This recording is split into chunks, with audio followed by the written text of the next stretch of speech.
మహాగణాధిపతయే నమః. శ్రీమాత్రే నమః. వెల్కమ్ టు ఎయిట్ భక్తి ఛానల్.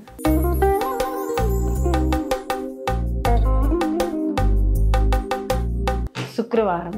ఈ శుక్రవారం నాడు అసలు ఎటువంటి పనులు చేపట్టవచ్చు, ఎటువంటి పనులు చేపట్టకూడదు. శుక్రవారం అనేటప్పటికి అందరికీ లక్ష్మీవారం, అంటే మహాలక్ష్మిని ఎక్కువగా ఆరాధన చేయడం అనేది జరుగుతుంది.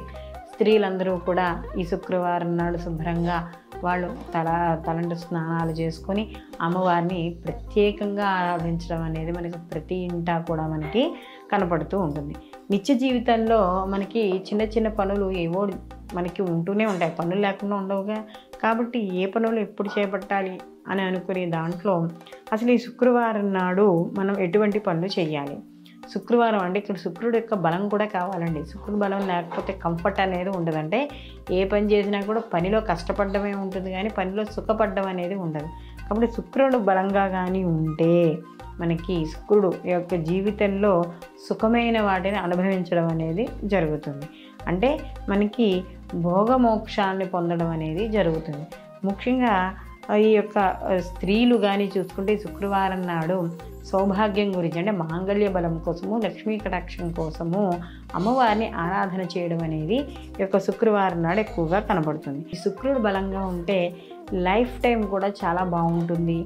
ఈ అన్యోన్య దాంపత్యము ఇవన్నీ కూడా ఉంటాయి, అన్నీ అనుకూలంగా ఉంటాయి అని చెప్తాం. అలాగే ఇక్కడ ముఖ్యంగా ఈ యొక్క శుక్రుడు బాగున్నప్పుడు మంచి హోదా, ఇల్లు, సౌకర్యాలు, వాహనాలు ఇవన్నీ కూడా ఉంటాయి. అలాగే ముఖ్యంగా లలిత కళలు, కళారంగానికి సంబంధించిన వాళ్ళు మంచి ఉన్నత స్థాయికి వెళ్ళడం అనేది జరుగుతుంది. అంటే ముఖ్యంగా చిత్రలేఖనం, నాట్యము, అలాగే లలిత కళలు, నాటక రంగం ఇలాంటివి. అలాగే అంటే అలంకరణ కోసం చేసే, అంటే ఫ్యాన్సీ డిజైనింగ్, బుటిక్స్, లేకపోతే వస్త్ర వ్యాపారస్తులు, లేకపోతే ఈ నగలు అమ్మే, బంగారం, వెండి ఇలాంటి నగలు అమ్మే వ్యాపారస్తులకు కూడా అనుకూలంగా ఉండడం అనేది జరుగుతుంది. కాబట్టి ముఖ్యంగా ఈ శుక్రవారం నాడు ధర్మబద్ధమైన కార్యక్రమాలు చేపట్టాలి. ఇటువంటి చెడు పనులు, చెడు ఆలోచనలు కూడా ఏ వారం అనేది రాకూడదు. కానీ శుక్రవారం నాడు ముఖ్యంగా లక్ష్మీ కటాక్షం కోసం చేస్తాం కాబట్టి జీవహింస చేయడం ఇలాంటివి పనికిరావు. అలాగే పెళ్లి చూపులకు మంచిది, అలాగే పెళ్లి మాటలకు మంచిది. సుగంధ ద్రవ్య వ్యాపారస్తులు, అంటే ముఖ్యంగా శుక్రుడు ఈ యొక్క లగ్జరీ కారకుడు కాబట్టి ఈ అలంకారానికి సంబంధించి సుగంధాలు వాటికి కూడా ఆయనే కారకుడు కాబట్టి ఈ సుగంధ వ్యాపారాలు చేసుకునే వాళ్ళకి, ఇలాంటి వాళ్ళకి కూడా అనుకూలంగా ఉంటుంది.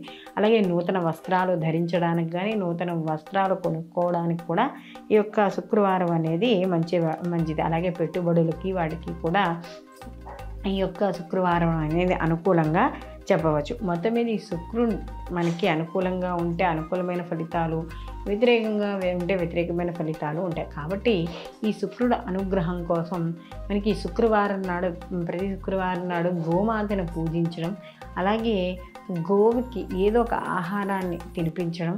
ముఖ్యంగా ఇక్కడ మనకి శుక్రుడు అనుగ్రహం పొందడానికి మనకి ఈ గడప పూజ, ప్రతి శుక్రవారం నాడు గడపకి పూజ చేయడం, తెల్లటి పూలతో లక్ష్మీ ఆరాధన చేయడం ద్వారా అనుగ్రహమైన ఫలితాలు పొందడం అనేది జరుగుతుంది. స్వచ్ఛమైన స్ఫటికలింగాలు, సాలగ్రామాలు, అలాగే రుద్రాక్షలకి ఈ కింద నెంబర్ని సంప్రదించగలరు.